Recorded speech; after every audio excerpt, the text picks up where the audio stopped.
ബഹുമാന്യരെ, KRTC Kozhikode ജില്ലാ committee നടത്തിയ 21ാം സ്ഥാപക ദിനാഘോഷത്തിൻ്റെ പ്രവർത്തന റിപ്പോർട്ട് ഇവിടെ സമർപ്പിക്കുന്നു. KRTC സ്ഥാപക ദിനാഘോഷം ജൂലൈ 21 തീയതി കോഴിക്കോട് അളകാപുരിയിൽ വെച്ച് നടന്നു.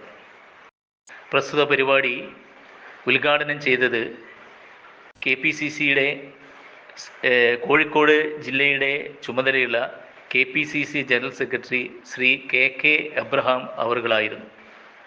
പ്രസ്തുത സമ്മേളനം ഉദ്ഘാടനം ചെയ്തുകൊണ്ട് അദ്ദേഹം പറഞ്ഞ വാക്കുകളിൽ നിന്ന് 3 തവണ പ്രധാനമന്ത്രി സ്ഥാനം വെള്ളിത്താലത്തിൽ വെച്ച് നൽകിയിട്ടും സ്നേഹാദരവോടെ നിരസിച്ച രാജ്യം കണ്ട ഏറ്റവും വലിയ ത്യാഗിയും രാജ്യസ്നേഹിയുമായ സോണിയാഗാന്ധിയെ ഇന്ന് ഫാസിസ്റ്റ് ശക്തികൾ ED ഉപയോഗിച്ച് ചോദ്യം ചെയ്യുമ്പോൾ പ്രബുദ്ധരായ സർവീസിൽ നിന്ന് റിട്ടയർ ചെയ്ത അധ്യാപക സമൂഹം ഫാസിസത്തിൻ്റെ ക്രൂരമുഖം ജനകീയ ശ്രദ്ധയിൽ കൊണ്ടുവരാൻ ശ്രമിക്കണമെന്ന് അദ്ദേഹം പറയുകയുണ്ടായി.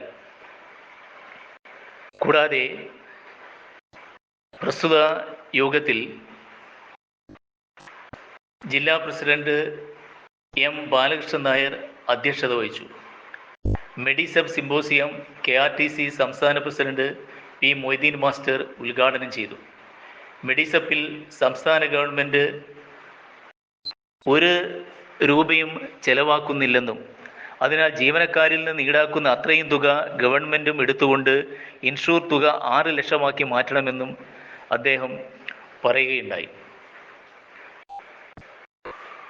യോഗത്തിൽ DCC secretary C. Bharathan master, KV Vijayanandan, K. Balakrishnan Nair, P. Sadanandan master, T. Baburajan, P. Kasim, P. Vijayan, Karthiyayani teacher, AK. Rasheed Ahammed, KC Bhaskaran എന്നിവർ പ്രസംഗിച്ചു.